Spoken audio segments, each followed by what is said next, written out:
ভাই টাকাই পানি বোতল নেই, পানি খাইতে হবে।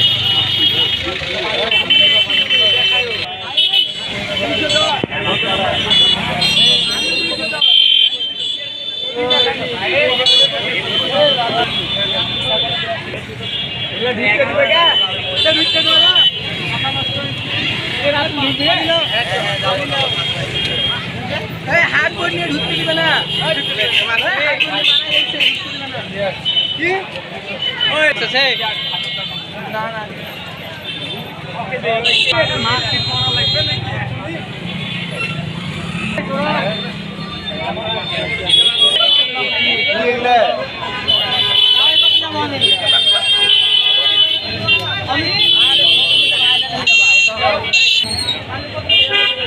hello hey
আপনারা জানেন বিএনপির মাননীয় ভারপ্রাপ্ত চেয়ারম্যান দেশনায়ক জনাব তারেক রহমানের নির্দেশনায় এইচএসসি এবং সমমান পরীক্ষায় যারা অংশগ্রহণ করছে তাদের জন্য সারা বাংলাদেশের কেন্দ্রীয় ছাত্রদলের নির্দেশনায় কেন্দ্রীয় কর্মসূচি অংশ সারা বাংলাদেশের প্রত্যেকটা পরীক্ষা কেন্দ্রের সামনে বাংলাদেশ জাতীয়তাবাদী ছাত্রদলের উদ্যোগে হেল্প ডেস্ক বুথ চালু করা হয়েছে।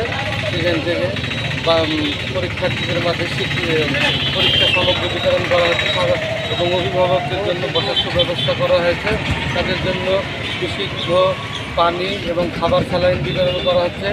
সেই সাথে যদি কোনো পরীক্ষার্থী এবং অভিভাবক প্রাথমিক কোনোভাবে অসুস্থ হয়েছে তাদের জন্য প্রাথমিক চিকিৎসার ব্যবস্থা করা হয়েছে, তাদের জন্য বাইক সেবা ব্যবস্থা করা হয়েছে। আপনারা জানেন এটা আমাদের কেন্দ্রীয় কর্মসূচি। বাংলাদেশ জাতীয়তাবাদী ছাত্রদল রাজশাহী জেলা শাখার প্রত্যেকটা পরীক্ষা কেন্দ্রে আমাদের এই হেল্প ডেস্ক বুথ চালু করা হয়েছে এবং এই বুথটা পরীক্ষার শেষ দিন পর্যন্ত আমাদের এই কার্যক্রম চলমান থাকছে। আপনারা ইতিমধ্যে আমরা শিক্ষার্থীদের মাঝে আমরা ব্যাপক ছাড়া পাচ্ছি। বাংলাদেশ জাতীয়তাবাদী ছাত্র আপনারা জানেন সবসময় বাংলাদেশ জাতীয়তাবাদী ছাত্রদল সাধারণ শিক্ষার্থীদের পক্ষে কাজ করে। আমরা সবসময় সাধারণ শিক্ষার্থীদেরকে নিয়ে কাজ করতে চাই। আমরা এর আগে মহিলা কলেজের সামনে মহিলা কলেজের নেতৃবৃন্দকে নিয়ে এখানে আমরা বুথ চালু করে দিয়েছি। এখন ডিগ্রি কলেজের এখানে করছি। এই ধারাবাহিকতায় রাজশাহী জেলার প্রত্যেকটা পরীক্ষা কেন্দ্রের সামনে আমাদের এই কার্যক্রম চলমান।